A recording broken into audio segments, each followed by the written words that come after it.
Good morning. Ito yung repair natin na Samsung. Ito pala yung story nito. Yung board nito dinala sa service center pero hindi nagawa. Ngayon CD7R yung nag-take over. So na-solusyonan. Pero after ilang months na na sabi ni sir 3 months daw. Wala daw yung lamig. Hindi lang daw pinandar ng ilang araw. 2-3 araw. Ayan, inoobserbahan pa natin. Hindi pa gumana yung kaka-andar pa lang kasi.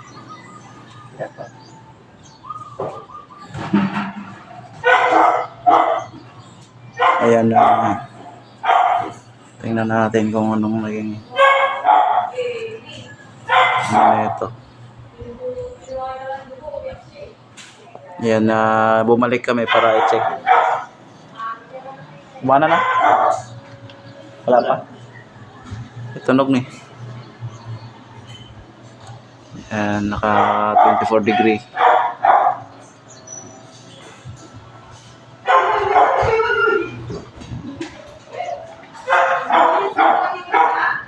Daming palpak dito sa ginawa nito kasi yung drain hindi rin naayos nakaraan. Tumutulo dito.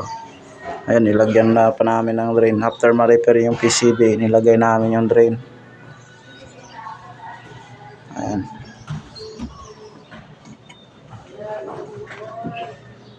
One 1.5 horsepower.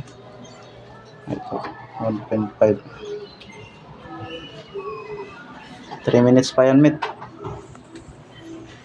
Bago yan.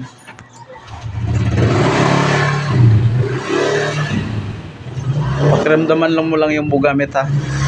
O nga pala, wala tong sensor ha. Baka magulat ka. Wala yung sensor yan o may siya. Oo nga. O walang sensor yan. Marami kasing ewan ko. Maraming ignorante. Walang sensor. Yan, walang sensor yan. Meron lang siyang OLP sa ganitong design ni Samsung. Ito yung R32 na yung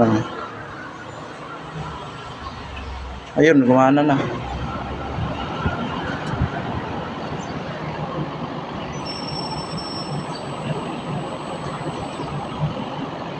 Gumana na. Walang voice. Walang moisture. Pero gumana yung compressor mo. Ayan o, lumamig naman siya o.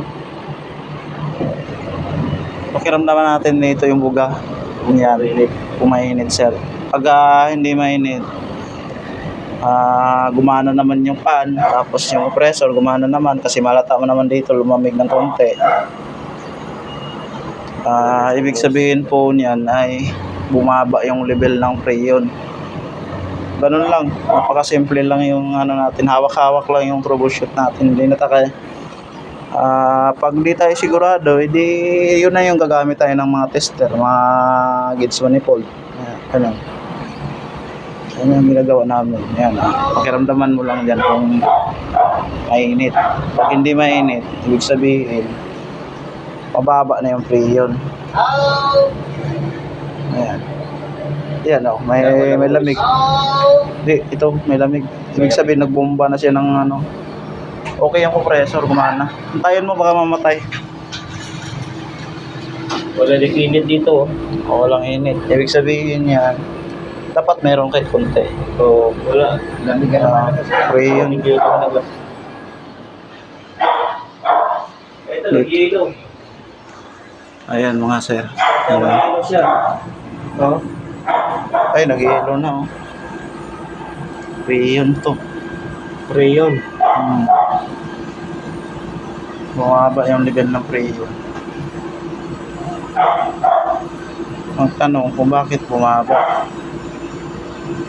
Ibig sabihin, Walang hindi, minsan evaporator yan. Minsan dito sa compressor.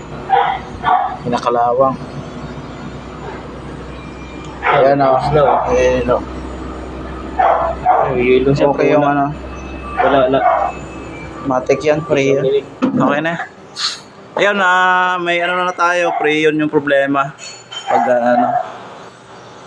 ganun lang, pag mag-check kami dito, Ang nangyari niyan, hilaw yung lamig niyan. Once na nag-yelo. Pag split kasi, pag nagbaba yung, pag nag-yelo, matik yun, pre yun, ganyan, buo naman, gumana naman, lakas naman yung ikot ng fan. Pag window type, minsan nakukuha lang sa linis yan. Yan, nag-yelo. So, ibig sabihin nun, linisan mo muna pag window. Ito, split kasi, matik yan. Bumaba yung level ng pre.